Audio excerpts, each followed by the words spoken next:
You can just see if I click on, you can see a lot of stuff that's trending is artwork. It actually kind of looks pretty cool to me. So let's look at this. It kind of gives me like some information about like the seller, different items that he has for sale. If I click on this item being sold, wow, this is being sold for about $314. All it is it's like a little picture, man. It's like pretty crazy. It shows you like other things that he's been selling, kind of the trends that's going there. As you can see, if I click back on Explorer up here, and you can see there's a lot of other things that are being sold, like domain names. That's unique. Like a domain name is pretty rare. One domain name that's kind of being sold as an NFT. Does it have to be sold as an NFT? No, absolutely not. Like once you own a domain and a domain, in a registrar, you have rights to it. You don't really have to prove rights in another way. So people are trying to explore other ways of like basically having an NFT. Obviously, photography has been sold for digital photography has been sold for decades now, and it can be a unique piece of digital photography. But we're adding in like NFTs to try and kind of enhance that, right? To say like, okay, you have the right within this digital photography, and it's going to be a rare piece of art. So NFTs don't necessarily create a new marketplace, but it sometimes enhances what's already out there as a marketplace. It kind of enhances ways where we're doing business already. All right, I'm going to go back to my slides now, and you can just see some of the things that are out there as well, like a lot of pictures. Art, I would say, is probably the most common thing. You can sell virtual world environments. You can basically sell like different types of creations. There's a lot of different things. Music, a lot of people are selling music for NFTs. Now, like I said, it doesn't mean that you own the rights to that music. It's like buying a CD or a record album or something like that. Like instead of you buying a physical record album, NFT means you kind of have that physical music that you own, right? But you don't have the rights to that. You don't have the rights to distribute that. You don't have the copyrights to that or the intellectual data. You just have that actual piece, that unique album that's to you, that copy of that album that's to you. You can see this piece of art. This actually kind of looks pretty cool to me. You can see this one's being sold for $141. The price that you see where it says 0.089, that's Ethereum. That's the little Ethereum price. So that's how much you pay in Ether, ETH, and that's what the current conversion rate is for Ethereum right now. So you're buying that unique piece of art. When you kind of look at this, like a lot of the marketplaces will tell you like, hey, this piece of art, this is like kind of the percentage of uniqueness it has, because like, an artist, what they may do is they're like, hey, this is a series, or like this one is unique. This one has like 2 extra like black blocks in it, or like 1 less extra black block. So they may make something unique, but it's very similar to another one. So they'll give you like a little bit of percentage on that as well. As you can see, a lot of domains that are available as well. And sometimes they do sell domains via NFTs because there's not a register that will maybe accept the top level domain like the .crypto. There is a lot of places that'll do .crypto now, but you can do NFTs with your domains. That's unique. That's like rare, because a domain is individually right. Unique versus other domains. Here's a good example. This is called MovieCoin. So MovieCoin is basically a company, and what they do is they do a couple of different things. First of all, they'll basically sell you, like, if you want to produce a movie, they'll basically go in and sell the public an NFT of the percentage of the movie. They're like, you know what, we bought like 100% of that movie, or 50% or 25%, and we're going to sell 10% of what we own of that movie as an NFT. So that way, as a producer, you can like fund your movie. It's just another way of you funding your movie and raising capital for your movie. Yes, you could do this in a number of different ways. You could do this through crowdsourcing or crowdfunding. You could do this for an ICO project. But an NFT is just another way of another way option of like producers doing this.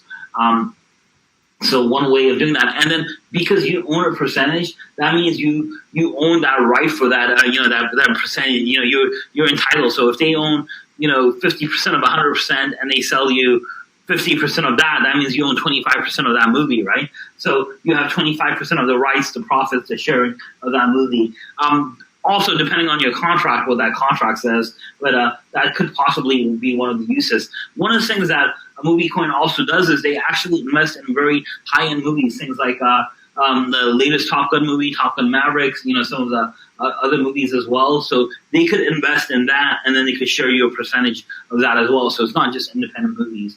Basically, this allows investors to share in return. So if you're buying, you're going to potentially be an investor in a movie, which is kind of cool. It also decreases the financial risk to the studio, to the producers themselves, because they're sharing that load as well. And as I said, Movie Coin has done things in pretty big movies lately as well, and they've invested in ways. Normally, it's pretty hard to invest in a movie. You can't really go in and say, you know what, I know there's a new Marvel movie coming out next year. I want to invest in that. You really can't do that, right? It's kind of a closed circle. The Movie Coin kind of lets you in as a way of doing that as well. So a couple of questions that are coming in. Let me just kind of look at them real fast. So banks do charge wire transfer fee? Absolutely. Actually, this was actually one of the biggest complaints about cryptocurrency is people said cryptocurrency was kind of supposed to take care of like all these extra charges and kind of be cheaper. In a lot of cases, it is, and I got to tell you, Bitcoins are pretty pretty expensive to send from a transfer fee. In fact, I think my bank gives me a couple of wires free a month. So Bitcoins are by far more expensive than that. I mean, I've gotten charged fees in excess of $100, which is crazy. I don't care if you're setting $1,000 or $10,000, $100 fee is expensive, and gas is really. So this is the thing with gas transaction fees. Well, you have to pay gas transaction fees because that kind of motivates miners to essentially verify your transactions. But it doesn't guarantee it. So you could pay a transaction fee in Ethereum, but your transaction doesn't get verified. That means you get your money back or the transfer doesn't go through, but you still lose that transaction fee. So that's kind of a lot of people don't even realize that. That's another rant I could go on. But that's actually that's one of the biggest complaints that I have with some of the transfer fees that are out there. And by the way, that's not me. When you hear about a lot of these other cryptocurrencies, I know there's been a lot of issues with them lately, like Tether and all these other places. But that was actually one of the things that became the reason that they were coming out was to kind of take care of that. In fact, anytime you hear about another cryptocurrency, it's usually to take care of a problem that they feel already exists in the existing cryptocurrencies. And a lot of that is those transfer fees. So I'm going to go on a tangent here. SP, you said, lazy minting. Yeah, there is that risk as well. So you are relying on the trust and the security of that marketplace to hopefully protect, the digital asset that they have. But yeah, absolutely, that risk does exist. So what does putting something on the blockchain mean? When we talk about smart contracts in the next section, we're going to talk about this, SP, but we are writing that code onto the blockchain as well. So is the value decentralization? I think it's the people still determining what that value is. And then, like I said, we got a few questions in other places. 1 second here.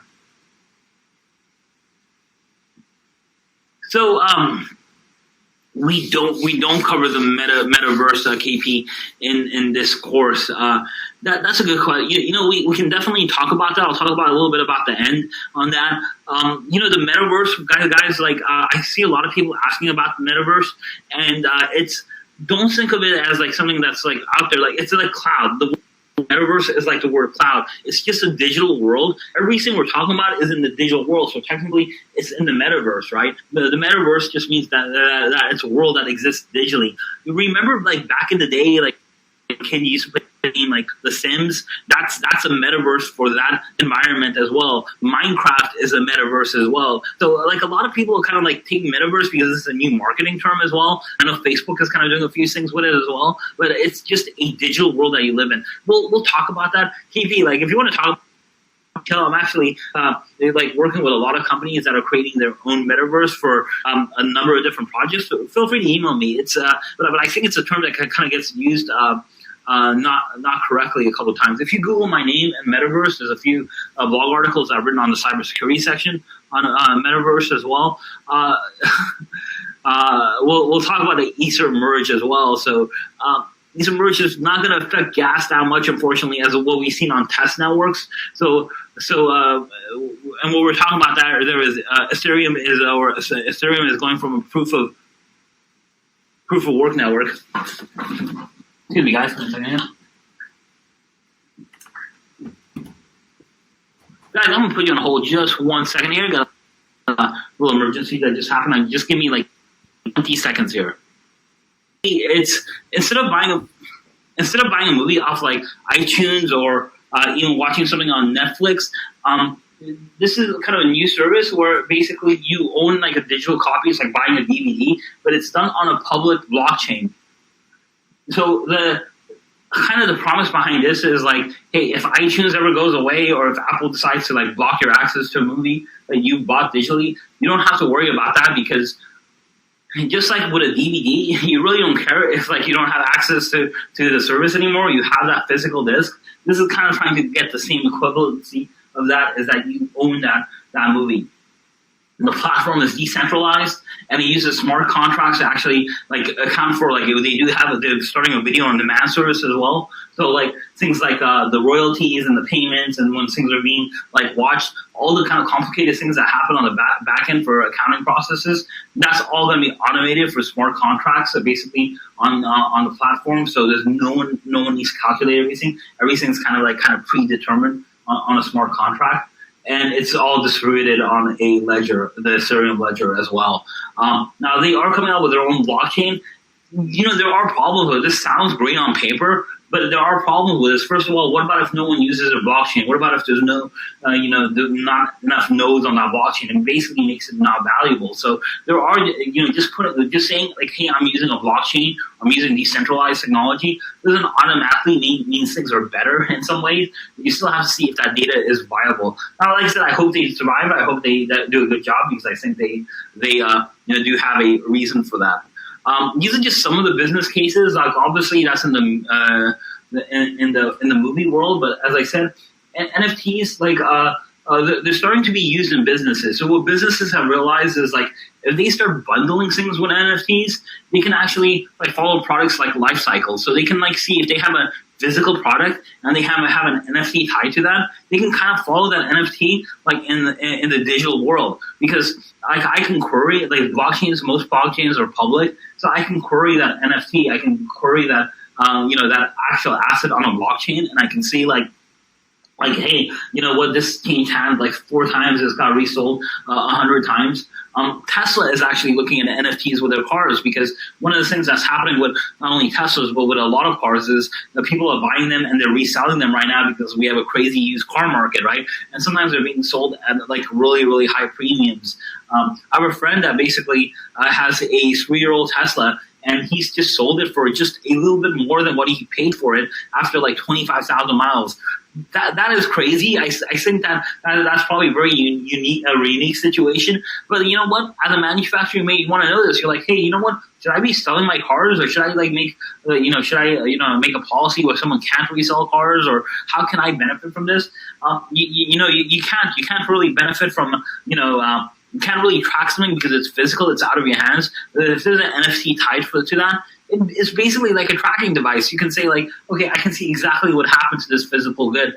So it lets them follow that product life cycle. And that's really the biggest business case that I've seen, is like basically tying a physical product to this digital like card, ownership card, that you can start, following that product life cycle and seeing what happens.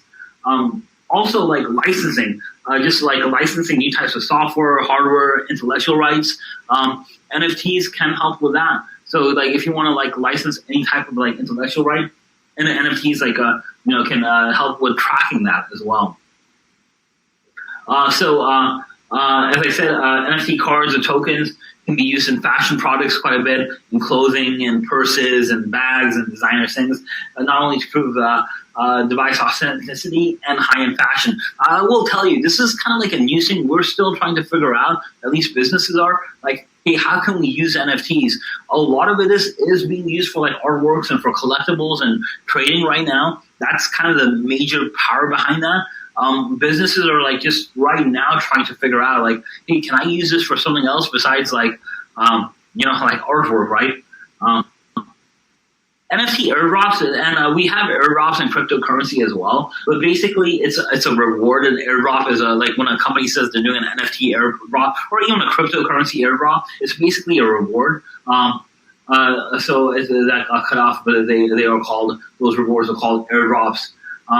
So basically, airdrop is any transaction you send from your portfolio, from your own, like if you're an owner of that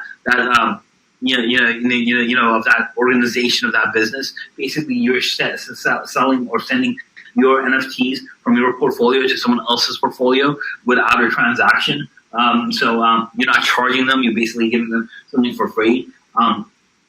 An example of this is, I've seen this in real life, is where you have like events. So you have a company that has like a lot of webinars, for example, and they have like this general NFTs or this NFT community that they have, but they have like NFTs or they have NFT tokens that are coded for each webinar. And then when someone attends that webinar, they basically move that NFT from their general attendance webinar to their main portfolio, and that could already have like coded benefits like discounts or free gifts or something like that. Is it something like a reward? Yeah, absolutely. Is there other ways of doing that, like just having a reward card or having like a discount card?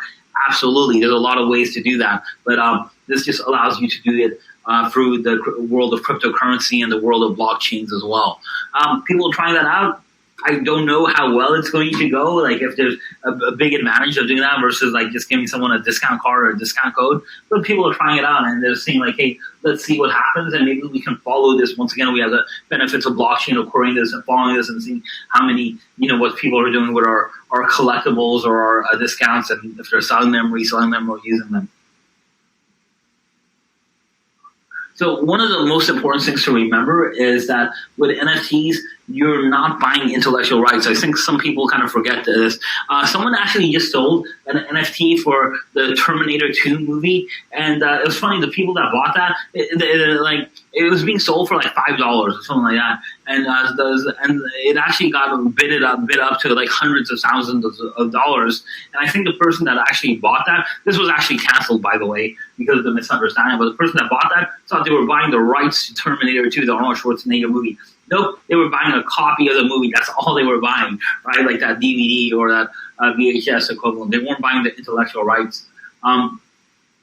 You got to kind of remember what an NFT is you're basically buying a digital receipt. So when I when I buy something, like think of it as, I'm not even buying that product. I'm buying a receipt of that product, and that receipt of that product has my transaction in it versus and it has every other transaction in it as well. So that's what I'm buying. I'm buying proof of that transaction. So it's not even like I'm buying the actual product. I'm buying a receipt of that product. Think of it as like, have you guys go to CVS or ever gone to like CVS or like I think that when you go there, it's a drugstore, it's a pharmacy here in the U.S. They print you out a crazy receipt if you ever go there. It's like miles and miles long, and there's only like one thing that's actually relevant. I kind of think of it as a CVS receipt because you have your own transaction that's relevant to you, but you have all this other crap on there too. That other crap is all the other transactions that have occurred with that item. They're just not relevant to you, but it's a record of all that other transactions as well. So this horse example is used a few times. Is saying like when you you're not buying if you buy an NFT for a horse, the animal, the horse, you're not actually buying that horse. You're buying papers that tell you what that horse has done, right? So and this is a way of thinking of how NFTs work. A lot of times is because it's a digital good, right? There's nothing physically for me to give you. from a digital good, like you're buying you're buying a copy that basically has a horse's contracts on there. It tells you like, hey, what the history of that horse is, what its winnings are. It documents its winnings, its earnings, all the trophies that it earns. But it doesn't give you that right. The NFT doesn't give you right to any of the benefits of what the horse has done. It doesn't give you the winnings. It doesn't give you access to the horse. It's just what it gives you. It gives you a paper that documents what the horse has done, right? So it's just like a a book or something like that in some ways. I always think of me personally. I have a hard time getting my head around it. So me personally, I think of it as when you buy, I've seen this in movies and stuff where people buy the bones of someone famous. You buy the ashes, or it's a weird thing. I don't know why people do it, but you can buy the bones of someone really, really famous. And that if I'm just taking an example here. I don't know if you can buy the bones, but say if I buy bones of Albert Einstein, I don't get any of the copyright or stuff Albert Einstein's done. I don't get the rights to any of his work. I just have his bones, right? And that's kind of what an NFT is you have that you have something rare, and you have proof of the ownership or something like that to it.